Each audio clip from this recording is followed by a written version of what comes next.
Social മീഡിയയിൽ വലിയ ചർച്ചയാകുകയാണ് influencer Diya Krishna. തന്റെ സ്ഥാപനമായ ഓബൈ ഓസിയിലെ മുൻ ജീവനക്കാർ സാമ്പത്തിക തട്ടിപ്പ് നടത്തിയെന്നാണ് ദിയയുടെ ആരോപണം.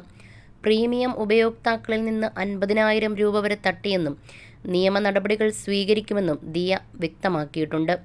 ഗർഭിണിയായ താൻ ആശുപത്രിയിലായപ്പോൾ പോലും തട്ടിപ്പ് തുടർന്നു എന്നാണ് ദിയ പറയുന്നത്.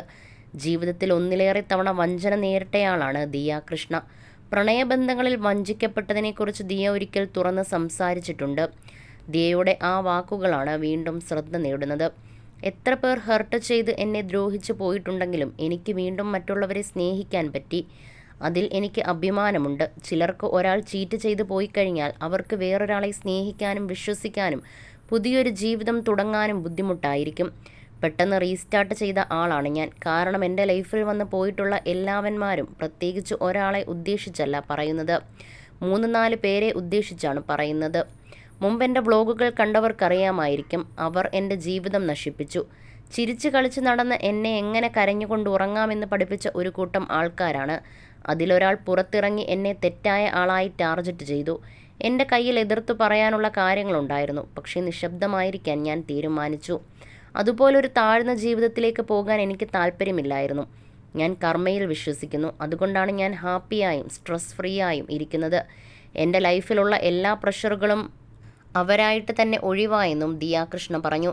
എൻ്റെ എക്സുകളെല്ലാം വേറെ പെണ്ണുങ്ങളുടെ മണമടിക്കുമ്പോൾ അങ്ങോട്ട് പോയതാണെന്നും ദിയ കൃഷ്ണ അന്ന് പറയുകയുണ്ടായി.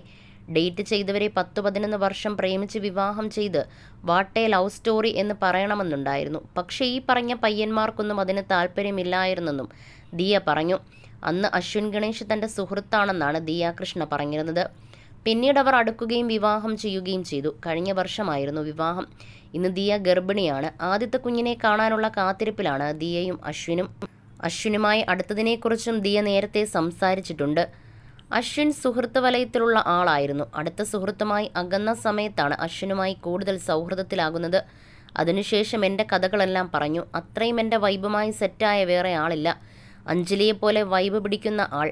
അഞ്ജലി പെൺകുട്ടിയാണ്. ആൺകുട്ടിയായ അശ്വിൻ എങ്ങനെ വൈബ് പിടിക്കാൻ പറ്റിയെന്ന് എനിക്ക് മനസ്സിലായില്ല. വളരെ പെട്ടെന്ന് സിങ്കായി. എൻ്റെ ഏറ്റവും അടുത്ത സുഹൃത്തായെന്നും ദിയ കൃഷ്ണ പറഞ്ഞു. സോഷ്യൽ മീഡിയയിൽ വലിയ ചർച്ചയായിരുന്നു ഇവരുടെ വിവാഹം.